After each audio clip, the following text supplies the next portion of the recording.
Salut à tous, donc aujourd'hui je vais vous livrer ma recette du brownies parfait.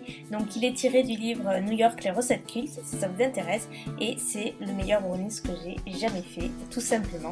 Donc sans plus tarder je vais vous montrer comment faire. Donc pour la recette vous aurez besoin de 150 g de farine, 250 g de sucre, 255 g de chocolat au lait pour ma part, de 60 g d'huile de tournesol, de 6 œufs, il me faudra 3 jaunes et 3 œufs entiers, 125 g de beurre doux, 25 g de cacao en poudre, quelques noix de pécan, là encore une fois c'est selon vos goûts, un peu d'arôme vanille, facultatif. Donc je commence par verser le sucre, l'huile et l'arôme vanille, donc qui je rappelle est totalement facultatif. Je passe ensuite aux œufs, donc je verse tout d'abord 3 œufs entiers, puis ensuite je mets 3 jaunes d'œufs uniquement.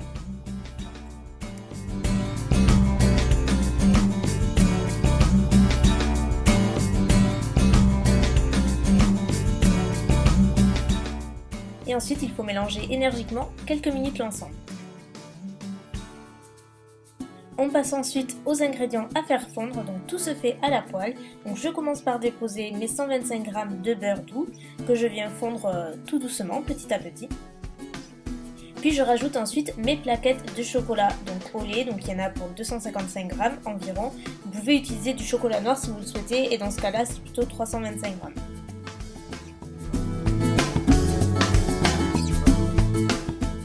Une fois que j'ai à peu près tout mélangé, j'ajoute ma poudre de cacao et je viens mélanger l'ensemble jusqu'à ce que j'ai quand même quelque chose d'assez homogène et assez brillant au niveau du dessus, de la surface. Il faut que ce soit assez brillant et voilà, et très facile à travailler.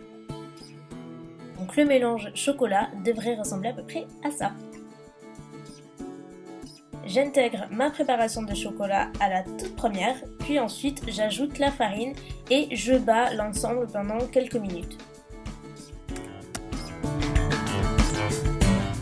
Donc comme je vous l'ai dit, j'ai opté pour des cerneaux de noix de pécan à mettre à l'intérieur des brownies. Je trouve que ça donne un goût supplémentaire et j'aime beaucoup ça. En revanche, pour ces paquets-là, en fait, ils sont plutôt en entier. Donc après, j'utilise un rouleau à pâtisserie et j'écrase un petit peu grossièrement les cerneaux pour qu'il y en ait plus et que ça évite de faire de trop gros morceaux dans le brownies. Donc voilà, je tape grossièrement comme ça pendant un petit moment.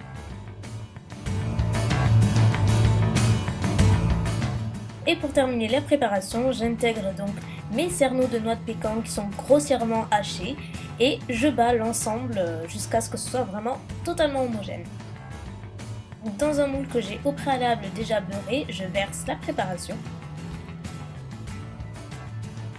Ensuite, avec des mains totalement propres, bien entendu, je viens humidifier, on va dire, ma main dans de l'eau tout simplement et je viens aplatir et lisser la surface du brownies pour que ce soit vraiment une surface totalement plate, totalement lisse et ça va permettre d'ajouter une petite touche de brillance également au brownies comme on voit dans les magazines en fait. On passe désormais à la cuisson et donc il vous suffit d'enfourner votre brownies pendant 35 minutes à 180 degrés. Donc le gâteau est cuit lorsque le dessus du gâteau est brillant et commence à se briser et il doit être assez solide au toucher, voilà, si ça peut vous donner une idée.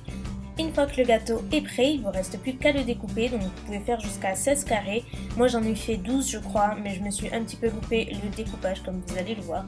C'est pas super quadrillé mais c'est pas grave, en tout cas vous en avez pour un bon petit moment et avec une crème anglaise c'est juste délicieux. Et voilà le résultat. Mais écoutez, on l'a mangé entre temps et je peux vous assurer qu'il est absolument délicieux. Comme je l'ai dit avec une crème anglaise, c'est juste une tuerie comme on dit. Et voilà, même si je suis très déçue de mon découpage qui est totalement affreux, ça ne gâche pas le goût, heureusement. Donc je vous invite à refaire cette recette. Si ça vous dit, n'hésitez pas à utiliser le hashtag ElsaCuisine pour que je like votre photo. Et je vous dis à très bientôt. Bye.